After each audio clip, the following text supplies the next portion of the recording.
There is a single hour that decides the fate of every day that follows. You have felt this truth, even if you have never named it. The moment you open your eyes, a silent war begins. On one side, distraction, haste, the pull of a world that demands your immediate reaction. On the other, a potential for profound calm and deliberate power. This is not merely about productivity, it is about the fundamental architecture of your life. And the ancient warriors of Japan understood this better than anyone. They knew that victory on the battlefield was not won in the clash of steel, but in the quiet, sacred hours of preparation before the first arrow was ever fired. This is the ritual of preparation, and how you spend your first waking hour decides everything. Our story does not begin in feudal Japan, but in a modern city. Imagine a man named Kenji. He is not a samurai, but a designer in a glass tower. His mornings were a familiar chaos, the shriek of an alarm, the immediate grasp for the glowing rectangle of his phone, a scroll through a torrent of emails and news, a body propelled by caffeine and anxiety into a day that had already conquered him before he stepped out his door. He lived in a state of constant reaction, and though he achieved much, a deep fatigue settled into his bones, a fatigue not just of the body, but of the spirit. He felt he was sketching the edges of a life whose center he could not find. Centuries ago, the legendary swordsman Miyamoto Musashi penned in his Dokudo, The Way of Walking Alone. His very first precept was this: accept everything just the way it is. This is often misunderstood as passive resignation. For Musashi, it was the ultimate act of preparation. It meant to see the world and yourself with utter clarity, without the fog of wishful thinking or complaint. Before strategy, before movement, before the sword is even drawn, one must achieve a perfect stillness of perception. Kenji's problem was not his workload, but his point of entry. He began each day by inviting the world's chaos into his mind before he had first established his own citadel of silence. He was violating a fundamental samurai principle: never meet the enemy on their terms. You must draw them onto your chosen ground. For Kenji, the first hour was the ground he was surrendering without a fight. Chapter 1: The Empty Mind. The Clear Mirror. The samurai cultivated a state known as mushin, literally, no mind.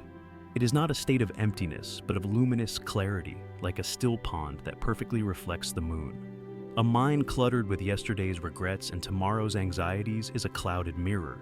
It cannot perceive, it can only react.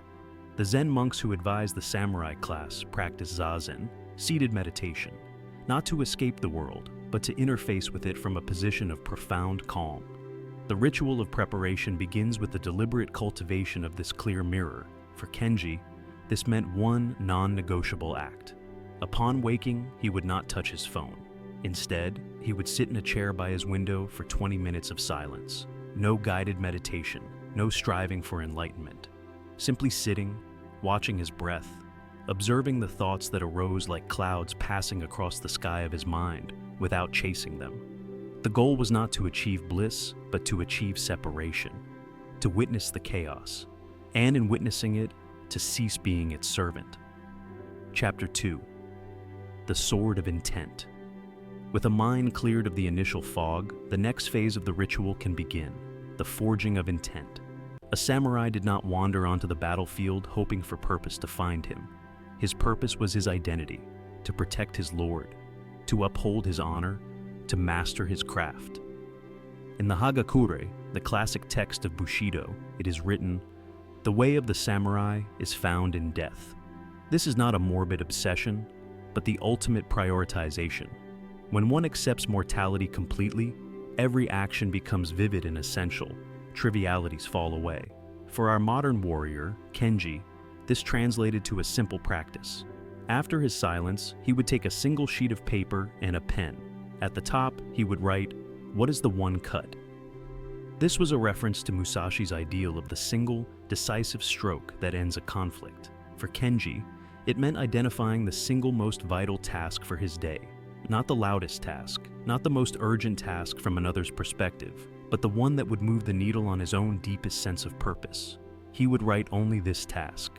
This became his sword of intent for the day.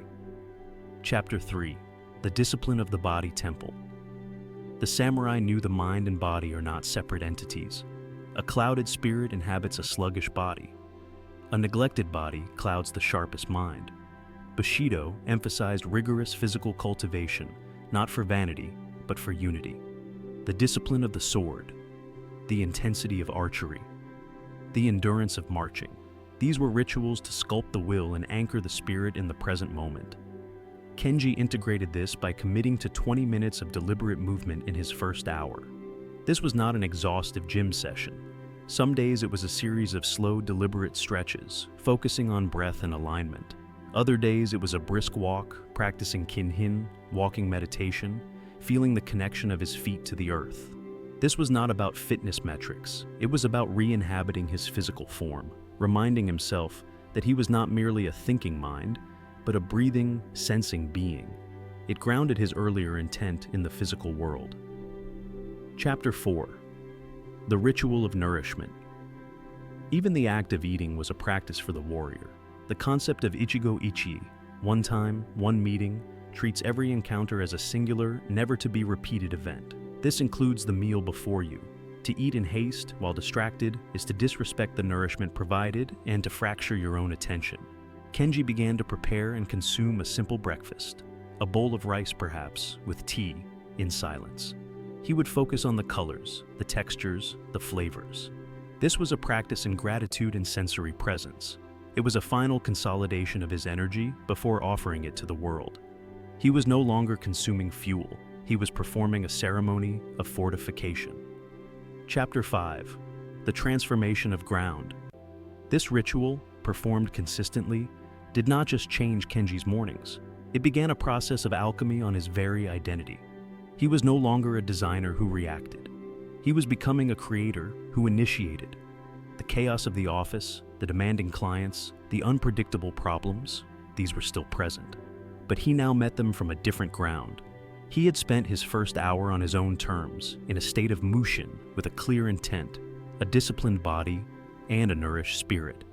The distractions of the day were now like arrows shot at him from a distance. They would land harmlessly on the armor of his preparation. He found a quiet authority in his decisions. His work gained depth because it flowed from a center, not from a panicked periphery. He understood the deeper meaning of Musashi's strategy. In battle, if you make your opponent flinch, you have already won. Kenji had stopped flinching at his own life. The ritual of preparation is not a checklist to be completed. It is a sacred space you carve out of time to remember who you are before the world tells you who to be. It is the practice of the samurai, preparing his mind and spirit in the quiet of the camp before dawn. Your first hour is that camp. It is your ground to hold. Within it, you cultivate the clarity of the clear mirror, forge the sword of a single intent, honor the temple of your body, and perform the ceremony of your nourishment. You do not do this to conquer the day in a frenzy of achievement. You do this so that when the day arrives with all its demands and conflicts, you can meet it from a place of unshakable calm and deliberate strength. You decide the terms of the engagement. Your first hour sets the precedent. Let it be a ritual of silence, of intent, of mastery. For in that hour, you are not preparing for your day. You are remembering your way.